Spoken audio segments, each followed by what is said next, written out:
start with the most basic question. Would you state your name for the cameras here, for the audio record? My name is Trevor Chapman. Trevor Chapman. Well, welcome, Trevor. Thanks for coming down. So let's go back in time a little bit. Can we go back to when I was 18, please? That would be a great starting point. Let's go back even earlier. Where did you grow up? I grew up actually in Lafayette, Louisiana. In Lafayette, Louisiana. Born and raised here. Oh, nice. All my life. Me too. Same situation. That's cool. In which part of Lafayette would you claim a hood as your own or a neighborhood as your own? Plaza Village. That would be probably that area right there, right by Ambassador. Right on. And what was it like growing up there? Quiet, man. We a lot of outside basketball. You know, we didn't have a lot of phones, so we actually had to talk to each other, and we went on so many adventures because there was so much undeveloped territory around there. So you got to do a lot of exploring. I think there was a set of woods that went to Needland Park, somewhere by there. So we would always go back there, play paintball, and cause all kinds of ruckus and shoot fireworks, things of that nature. Did y'all also do the coulee exploration? Of course, man. We had to go turtle hunting and all that too. Lots of coulee exploration here. Did you go to college here? Did you go to college elsewhere? Yes, I did. I went to University of Louisiana. Lafayette, ULL. What'd you study there? I started as a finance major, then I went to business systems, and then I went to electrical engineering, and then I went back to finance just to finish it off. Okay, and so that's what you wrapped up with? That's what I wrapped up in finance. Mm-hmm. Nice. And what do you use that degree now currently? I do. I was currently, beforehand, a business development representative for a distribution company. One of my clients liked me so much that he brought me on as his logistics and purchasing manager. So I do a lot of updating of his systems and trying to get his business to streamline. I'm trying to get him at that $3 million mark. So it's a slow process, but like I said, I'm ready to take the job on. Who were your mentors as you were coming up? Chuck Trenchard was a teacher of mine back in 8th grade. He was a technology teacher. My father, of course, was a big deal. My mother, family-wise, and Carolyn Picard, who was a well-known comedian within these parts and throughout the country. Could you repeat that name one more time? Carolyn Picard. She was also nicknamed the Cajun Queen. She's a famous comedian around here. And what, I'm sorry I'm harping on her, I kind of like comedy myself, but what kind of lessons did you learn from her? She taught you to listen to your audience, that you may know what's funny, but you need to connect with the audience and to always keep working. It never stops. I mean, she's been doing it. She's 60-something years old and still been doing it, and she has more energy than I do. And I don't know where she gets it from. So to get to that point it's just awe-inspiring to me. And you're still doing comedy? I'm still doing comedy, not as much because I've kind of expanded into to theater and acting, just to kind of put those principles and foundations that I learned. But every day is just a new learning experience for me and things to add back when I get the chance to go back on that stage. How often are you able to do comedy now? You can do comedy every night of the week. It's all a matter if you're willing to travel and get home at like 2, 3 in the morning. That's the only problems here. So you got to sacrifice that time and sleep if you want to make it. But here I think they have once a week, if not two shows a week. And where do you travel to go? Baton Rouge, New Orleans has been the most prominent. I've tried to get back into Lake Charles in Texas area. But like I said, it's all a time thing. How much do you want to sleep? Do you have a favorite room out of all the ones you're frequenting now? The favorite room of mine, it's no longer open, was Club 337. Back in the day, it's now called The Office. That's back when Special Ed was doing it? Back when Special Ed was doing it. That was where I got my break. It was just a beautiful stage, and it was just a great crowd, and just the whole setup and ambiance was just, I loved it. So what is doing comedy like for people that have never done it, have never got up on the stage? What could you give like a succinct description of what it's like to get up on that stage? It's great therapy. If you've ever had a problem or something you need to get out and take care of, comedy's the way to go. Pain is comedy and comedy is pain. All right, so let's talk a little bit about your relationship with AOC. Mm-hmm. How did you first get involved with AOC? I had a group of comedians that we would always kind of bounce ideas off of, and we would always do these sketch ideas. And we said, man, we don't have the funds for equipment or a place to do these things. All we have is just ideas. One of our friends talked about AOC, and we got information on how to sign up, and we kind of took off with it. We made a couple things here, but people got caught up in life. But there was always someone willing to help us learn something. If we didn't know it, there was someone we can go to, and that was just a huge, huge value to me. What were some of the projects you worked on? I volunteered for the AOC to do the festival, to do the camera work, which I've always been curious to do, and it was just an interesting experience. We've rented out equipment just to kind of see what we were doing or what we didn't know, as well as some of the editing classes. That's cool. So when can we expect to see the comedy sketch show? Well, it has been a process for the past 7 years, and we still haven't even got one thing down. So. I understand. I think I've been working on a few projects like that myself. What was your first impression when you came to AOC? To have an open mind. I didn't know what to expect.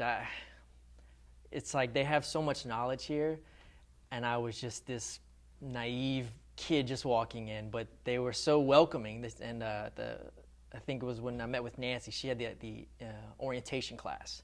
And that was just a great baseline, like, look, relax, we're gonna have fun here. Here's what we offer. Here's things that you can do and we're willing to teach you. Some things you have to pay for, but look what you're getting out of it. The value of it compared to the price, it doesn't beat it.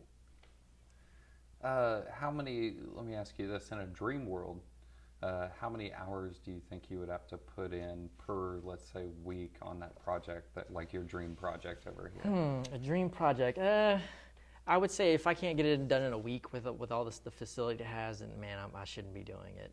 But like 40-hour work week sort of thing?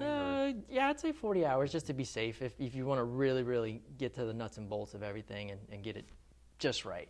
So yeah, you can accomplish your dream project, but it's going to take a little elbow grease. It's going to take some elbow grease. This ain't something that you can just slapstick it together. Like I said, you have this idea, but at AOC they say, well, you can do way more. You just got to put in the time. Cool.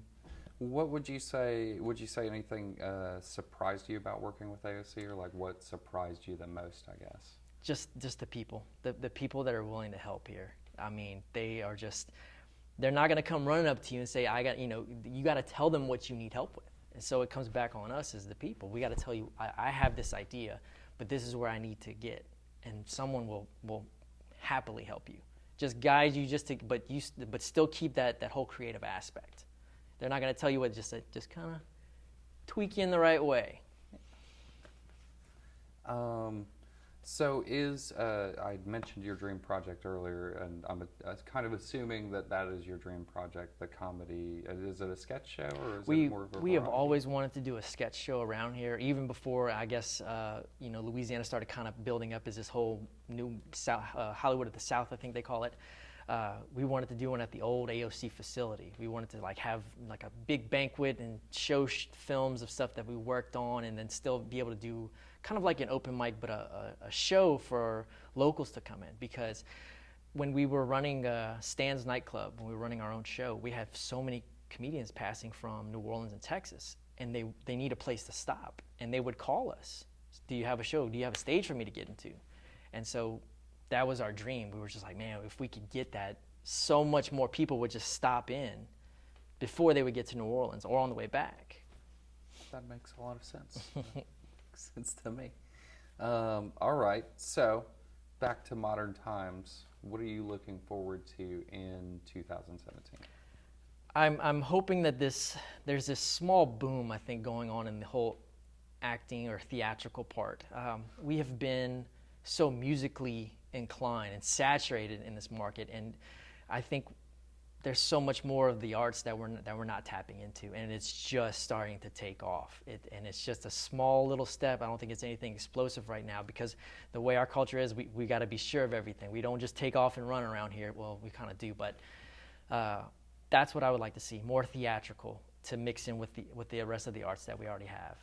And you had mentioned you're working on more theater projects and acting projects in Correct. general. What are some of those projects that you're working on? I just finished the play Death by Design at the Abbeville Players. I am currently working on the musical called Anything Goes. With who's that? The Iberia Performing Arts League, or IPAL Theater in New Iberia. Cool. What's your takeaway from that experience working on the play in Abbeville just now?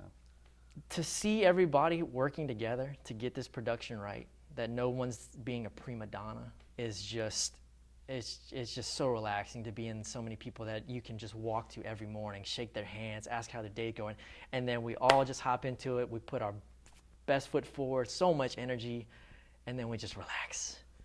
We all just want everybody to do good. So I think that's what I like about just people. It comes back to our whole culture, our Southern aspect. We want to help each other out. And I mean, there's people that are bringing food to these things, and you got to put on 2 hours of dancing, you got to eat a gumbo. It's just like, oh my gosh, but you ain't going to say no. So Southern hospitality goes a long way around here. Nice. That is a nice aspect of any collaborative project here for sure. What are you reading now? I have been jumping back and forth. I've been doing a lot of improv books is what I've been reading. I read Keith Johnstone. I just finished the Second City Almanac, as well as Bill Murray's semi-autobiography, you could say. But I kind of jump back and forth. I try not to do too much intellectual and go back into fantasy. I just did Dan Brown's Inferno, so I kind of jump back and forth between things. Jump around. Do you have some favorite improv troupes or acting troupes or even sketch shows that? I mean, Second City, SNL, all those actors that came from that foundation are great. I've tried to audition for Silverbacks and Cult of the Stage Monkey down here because I think they're the only improv group in town, and I would love to learn from them as much as I can. I'm actually retaking one of their classes next month because I took all 3 of their improv classes, which was great training. Some good folks. They're part of the AOC family too. Who would you include on your best playlist of music? I've always been a huge fan of Jack White, so I would probably be at my top list right now. And then I'm always a sucker for the oldies, so I would go Jimi Hendrix, Led Zeppelin, all those greats that everybody builds from that. What's the latest thing that Jack White put out? I don't remember. I haven't been following him too much after the White Stripes kind of disintegrated. It's hard to follow. He's such a producer now, and he's jumped from band to band. He's always building bands. I got to actually go see Third Man Records last year, and I was just like a kid in a candy store. I said if I saw him, I would probably just lose it. Are you a musician too? I do play music. I taught myself how to play guitar, but I guess I just like his style and all that, so I kind of feel it. Yeah, he's got a good style, and he's kind of a musician's musician. That he is. Artists. During childhood, are there any books or movies or songs or musical groups or plays or anything? Is there anything that really stands out as something that kind of turned your life or changed your life? The books that I read as a kid, my mom gave me this set. It was always of these national heroes, and I think one that stuck out was Louis Pasteur. It was a child's book, and it's very cartoony, and it showed how he came up with the whole idea of penicillin or antibiotics.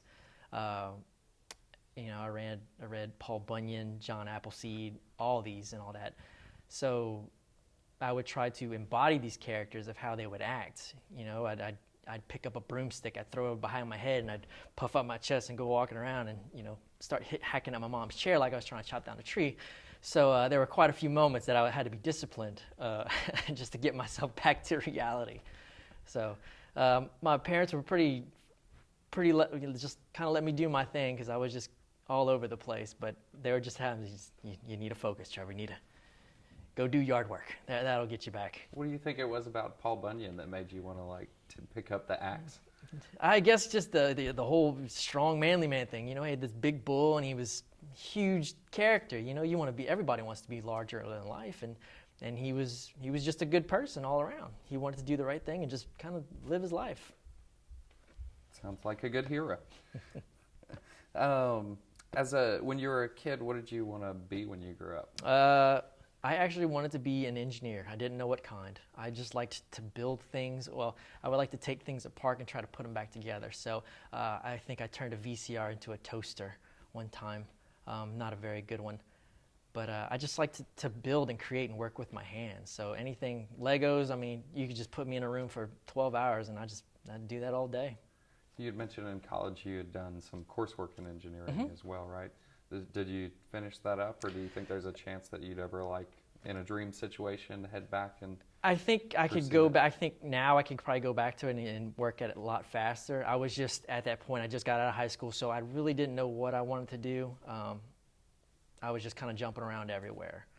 So like I said, I got into finance. I said, I really got this. I'm just going to hurry and get it done because I want to learn a couple more aspects because, one day I would like to own my own business. So I felt it would be a good foundation. So I'm still actually teaching myself electrical engineering. So I just do it as a kind of like a hobby now. That's a cool hobby. Let's see. All right. You could have dinner with 5 famous people from history. Who are they and why? Benjamin Franklin, Jimi Hendrix, Elvis Presley, and John Belushi. As 4? I think so, yeah. I will take, man, I'm not really sure. And if it's 4, it's 4. That's good too. George Carlin. Nice. I would take George Carlin. All right. The people that passed away.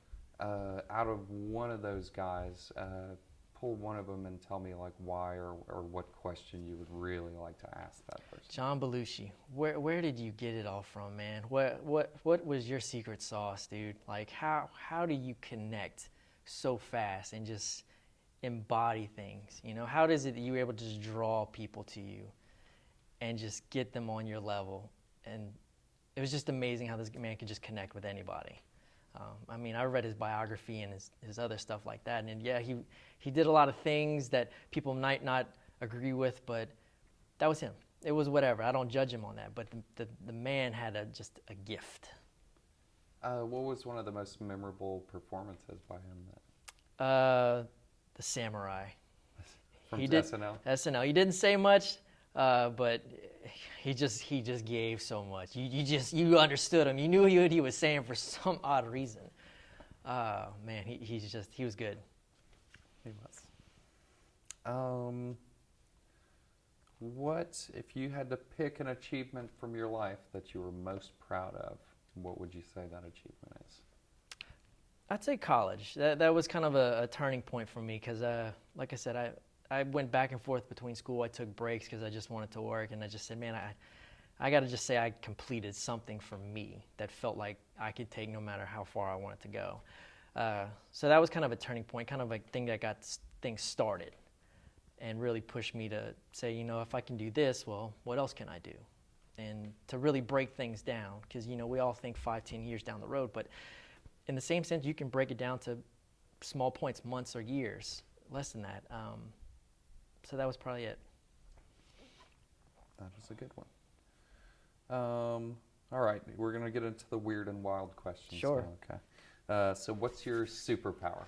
My superpower is that I'm able to read people within about 15 minutes of talking to them. Just general conversation. What do you mean by that? Whenever I'm in a social environment, whether out with a bar of friends or a festival or any kind of gathering, just meeting people, and if I can just meet with them and talk for about 15 minutes, I've pretty much got them pegged down on who they are, and some people don't like it because I've thrown it to people before and they didn't like my readings because I'm pretty bare honest.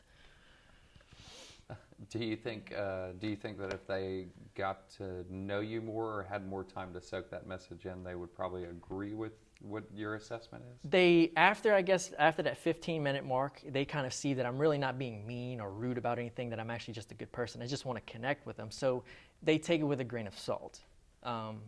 And the friendships that I've developed from just those 15 minutes, I've still gone on. And the stories that people have told me, secrets that friends share with you that I will take to the grave, that goes a long way. I think trust is a huge issue just with me in general as well as my friends. Interesting. That is interesting. What is your spirit animal and why? There's so many of them.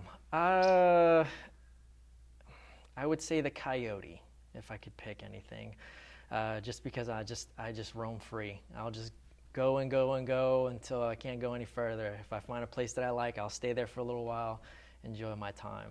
So I don't know. My dad told me what mine was a long time ago, because we come from the Choctaw family in Oklahoma. So, but I would say the wolf. And is that what he said too? He said it was coyote or the wolf? I don't remember, but coyote just strikes my chord. I guess because I'm just very curious, and I'll just, like I said, I'll go in the woods and just not look back for a while. Yeah.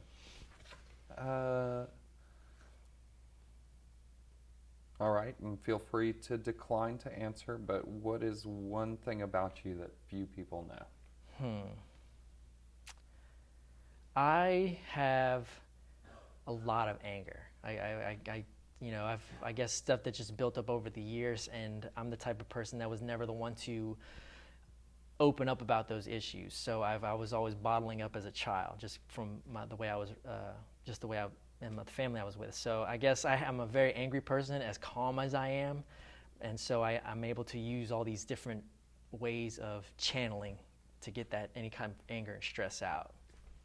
And so you've come to, I was going to say, it sounds like you've come to like some sort of understanding of it. So you have found methods of, I guess, not letting it just be bottled up at this point. Correct. And what are you said you channeled it into, will you channel it into projects, or you channel it into? Projects. Meditation has been a huge factor in helping these things, and really just talking to people, not so much about my problems, but getting to talk about their problems. Because I know what people feel like when they're just all alone, they have no one to talk to. And so I'm always that person that was willing. And you can tell in my friends, if they call me 3, 4 in the morning just to have to talk about something, I'm going to be available. That's just how I am. So I think that's been a huge, huge help, because when you see other people's problems, because I want to help, it makes me forget about my own. Nice. What is your least favorite chore and why? My wife's gonna kill me. Just cleaning in general. It's psychotic. It's just the same thing over and over again. So, my wife's gonna be so mad at me. I try to help out where I can, but folding clothes, I can't do it. I just can't do it, because I'll just leave them in the dryer, and then I'll just go back and grab those same clothes because I'm using them for the next week. So I just don't get it. I think I understand that sentiment.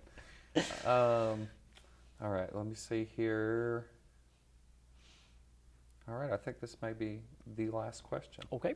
Can you describe yourself in 3 words? 3 words. I am funny.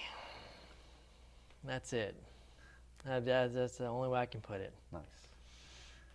Is there anything else you'd like to say while you have the platform or the? AOC has been a tremendous help in everything. They've given me so much, and there was 3 points that have always sat with me with why I like them so much. And there was actually a 4th point to that, is that if you're ever going to come into AOC, you should always have 3 things. You're going to need an idea, you're going to need tools, and you're going to need knowledge. So the idea is always at the forefront, in my opinion. But the thing about AOC is that they have a 3rd dimension to that. There's this top point, it's called people. And they have people that are able to hit all those points on that to make sure that all this connection happens. And I hope I get to do more just building-wise, so I can look back on projects that I've built here and have sent me off into other things with other people. I really do appreciate that I'm able to do these things and get this word out, and I hope people come more together over here and not be so fearful of those ideas. No matter how crazy, goofy, silly, whatever it is, bring it here, and you'd be surprised at what comes out of it. Very great. Thank you so much for talking to us. Not a problem, Jay. Thank you very much.